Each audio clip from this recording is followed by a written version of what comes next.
Space again now. The business rescue practitioners for South African Airways are proposing that government raise over 10 billion rand before a new airline can be launched. They finally published the plan a day after their latest extension expired, so late last night. Creditors had given business rescue practitioners Matuson and Siviwe Dongwana until Monday to submit that final plan. Now, the money will be used to pay creditors who have funded the airline since it went into business rescue in December, as well as employee severance packages. The proposed funding is in addition to the 16.4 billion rand government already set aside to repay SAA's guaranteed debt and debt service costs. This, as well as the cost of supporting the restructured SAA until it becomes profitable. Now, government and creditors will now review the document and then vote on it. That vote is scheduled to happen next week. For more on the story, I'm joined by aviation expert Linden Burns. Linden, it's a good afternoon to you. Thank you so much for the time and appreciate it. Your initial thoughts when this plan came out, did it sound plausible? My initial thoughts on it, Arabili, was that, like all plans, it's good on paper. But what we need to see, of course, is where's the money going to come from, and is the plan accepted by the creditors and all the other interested parties?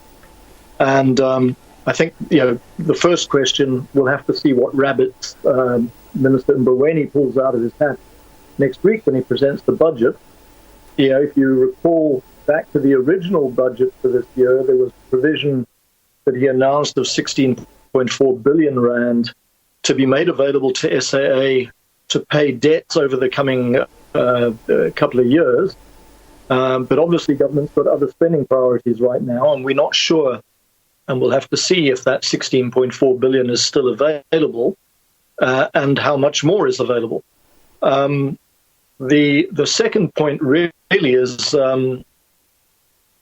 that we're not quite sure about the assumptions on which the plan is predicated. Nobody quite knows at this stage. It's impossible to look at a crystal glass and see any clarity on where the aviation industry and the specifically passenger air transport is going to shake out after the COVID-19 crisis. Airlines all over the world are deeply affected by this. It's an unprecedented situation, and I think any assumptions that were made about the industry before COVID-19 are not necessarily going to be valid when we go into the startup and recovery phase.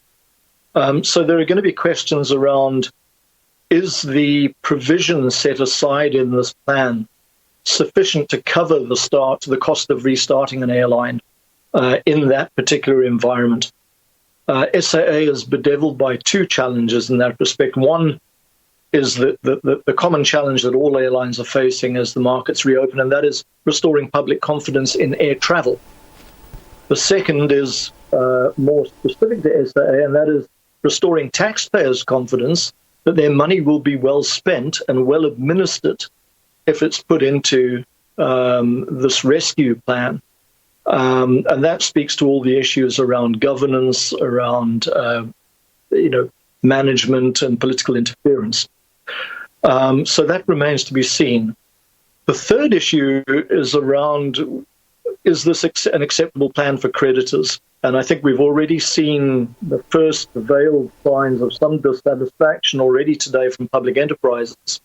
They've issued a statement saying that they weren't overly happy with it. And what I've been able to find out subsequent to that is that there are some particular issues around labour. The fact that they feel the plan doesn't adequately or accurately capture or reflect any of the consultations and agreements that have come out of the recent consultations with the Labour Compact. And similarly, there's still dissatisfaction that the rescue with the rescue practitioners themselves, that they haven't done enough to come to the party sufficiently in terms of reducing their own costs and fees, and that there's a sense of frustration as well that in the 6 months they've had, they haven't done enough and gone far enough in renegotiating terms or reducing SAA's debt and obligations in terms of aircraft leases, for example. So I think there's still some questions. I don't think we can say the fat lady has sung on this one just yet. Linden, then very quickly, just my final question would probably be around just globally, airlines are certainly struggling. We've certainly seen the expectations out of IATA as well, saying that things aren't going to go back to normal for quite some time and that revenue will certainly fall off.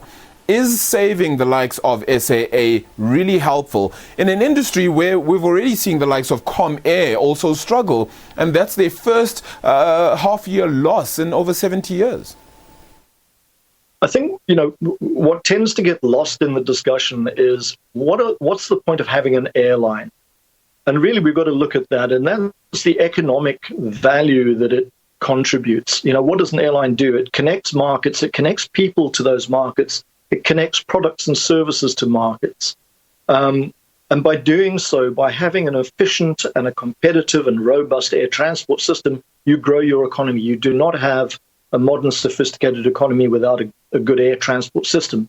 Now, at the same time, you also want to make sure that you derive as maximum economic and financial benefit from that. So, yes, you could surrender all of your market access to foreign airlines and say, we don't need an SAA, we can let the foreign guys come in. But then we wouldn't be deriving any fiscal benefit from that. The revenues would all be expatriated. There'd be no contribution to the tax base directly from that entity. So really, to me, it's not about do we need an airline. That to me is a given. Whether we need one that is this particular guise and shape as proposed is another question. And then the issue is around, who gets to fund it and who owns it. And there, I think there are some opportunities. We tend to be myopic and think about we need to get a foreign airline to invest. We've got black economic empowerment companies in this country sitting on a lot of cash. There's fantastic opportunity in this sector. Why are we not seeing the Patrice Motsepis, for example, putting their hand up or being approached by public enterprises and say, we need a strategic equity partner. Would you guys be interested in coming on board?